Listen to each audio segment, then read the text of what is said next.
gladden the hearts of children everywhere, and we hope you enjoy it. Now, ladies and gentlemen, this is Halloween.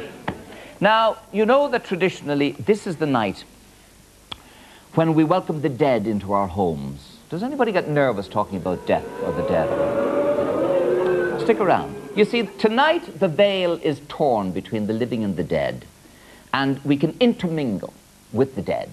And that is what the masks and the bonfires and the goblins and the ghosties are all about. All over the country as we speak, those who are not watching the Late Late Show, poor unfortunate people, are out attending bonfires and doing firecrackers and all this sort of. And people I know get disturbed and fidgety and edgy when they talk about death. Don't get fidgety or November is the month of the Holy Souls, and we're supposed to spend the next month remembering those of our friends and relatives and buddies and comrades who have departed this life. Christy Keneally here is an ex-priest, and at the age of 24 he became a chaplain at a hospice in Cork. And this week he publishes his account, which is very funny in many parts, very, very funny indeed, an account of his time there. And he's still involved in counselling people. John Donoghue, not to be confused with Father John O'Donoghue, with whom I spoke on the radio during the week. This is John Donoghue. He's a clinical psychologist with special skills in the area of counselling those who are bereaved, especially by violent death. And Paul Regine Clancy, you've heard with me on the wireless on many an occasion. She's a folklorist with a special interest in the lore of Halloween, and she also leads retreats on the topic of Celtic spirituality. Now, all three, let me say to you that, as I admitted during the week on the radio program, I've never seen anybody die. I've never been present at the moment of death. Tell me your experience, Christy, of being present at a death. Any death you want to choose. The one that comes to mind immediately, Gay, is my father's death, actually. My father had stomach cancer. He was dying over a 12-month period, and we were up and down and up and down. And the night he came to die, he had slipped into coma. And just before he died, he opened his eyes literally, looked around at all of us. And I think he blessed us at that minute. And then he smiled, and then he died. Just like that? Just like that. John?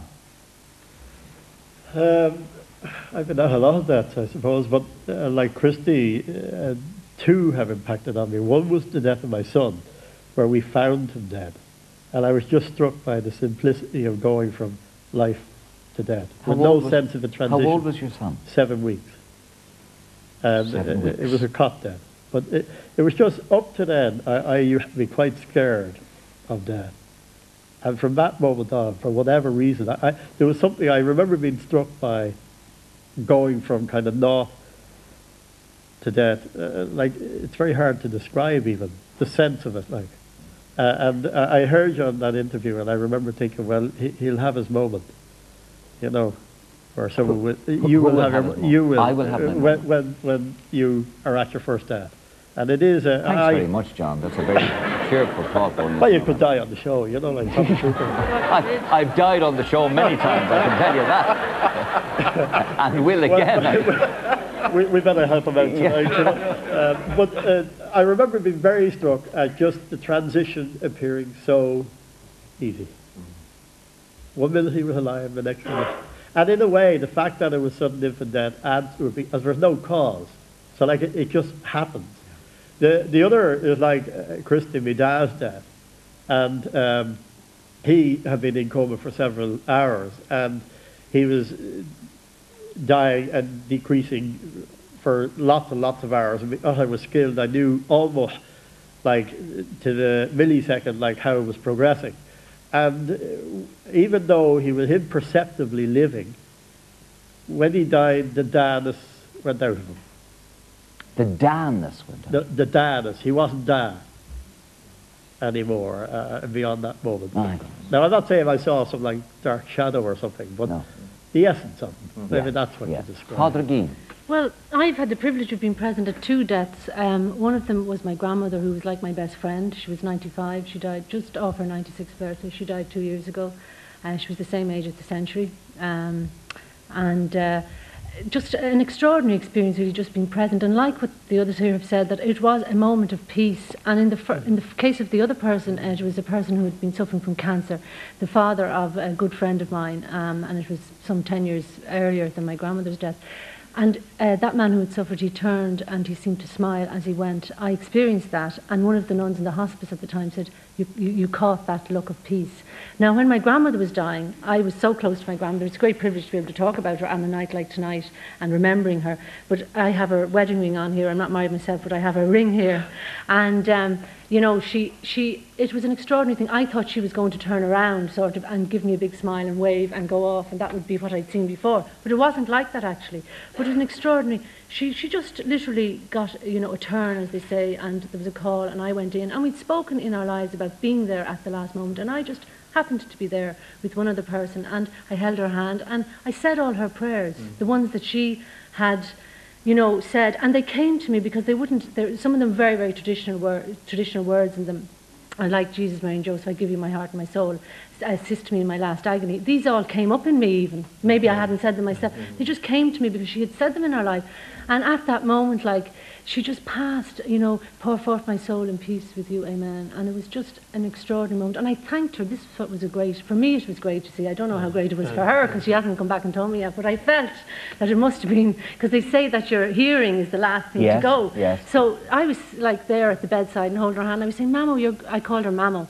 Mamo, you're going home tonight, because she was talking all the time at the hospital about going home. And I said, she was in the hospital, and I said, you're going home tonight. And I meant, I said, Mother will be there and Father will be there. And I named all her brothers and sisters because they'd all gone before her, and she was the last. And I said, and thank you for the long life. And she was a great pianist. She was from the middle of Dublin, and she had the great tradition of piano playing. And she played. I said, thanks for all the piano playing, the music, and I just felt great. You know, in a way. The one thing that I would have to say that I felt was difficult was the fact that one couldn't get in closer to her in the course of her dying because she's in hospital. There is a sense in which you're away from it. Yeah. And I would have loved, for example, I found it very difficult that night to walk away from her and leave her in the hospital. Because I had experienced, I lived a little bit in the Aran Islands, the actual waking on the island and the being with the body all through the night. Yeah. And I just found I want to get onto that, but none of you would be afraid of death. Are you afraid of death? Not at all. Not at all? No, These are brave words now. I'm certain, I'm not, no, why would I be? Sure, I mean, it's the next step. Like, we're continuously being born, we're continuously dying and being reborn in the course of our life. Yeah. And, I mean, we're assured, I mean, we come out of the womb. One of the things that I would make an analogy between death and birth is that when you're born, there's a struggle. You're in the womb and you die to the womb to be born. And you come out. And then you're dying in the course of your life to your childhood, to this. You died in the Late Late Show a few times. You said, you know, you die to yourself and all that business. So it's literally, all you're doing then is you're dying to the body. You're just letting go of the body. So, Christy, you know, what was the funniest death you can recall in your days of chaplaincy? I think the funniest death was, I had all these notions that a person should die what they call a holy death. You know, yeah. So my job was to Sorry get them... for laughing, I shouldn't laugh. No, but my job was to get them oiled, get their hands crossed, get the habit on, get them pointed east and ready for takeoff. And then I could notch the calendar and say, another one for God. And I remember one man, he died using the most ferocious bad language. And we were all there, all being very holy and everything else, and he had what they call a period of lucidity. And he used it to terrific advantage. He nailed us individually and collectively. You mean effing and blinding? Effing and blinding. And there was the most awful silence. And his sons were there, and they went out onto the corridor. So I scurried out after them to console them, as I thought. And they were in a huddle with their shoulders going. I said, God, the boys are really upset. And I got in and they were laughing. And they sort of put their arm around me to console me and said, Father, we're delighted that he wasn't bait into a holy death. And it was terrific, you know, because, I mean, Elizabeth Kubler-Ross says that people should die in character, that that's what dying with dignity means. And they said, our father was that way all his life. He never meant any harm with it. His neighbours knew him. That was the style of him. So he died as himself. He just cursed them. Oh, he just cursed his way out. And it was a terrific way to go. And then tell them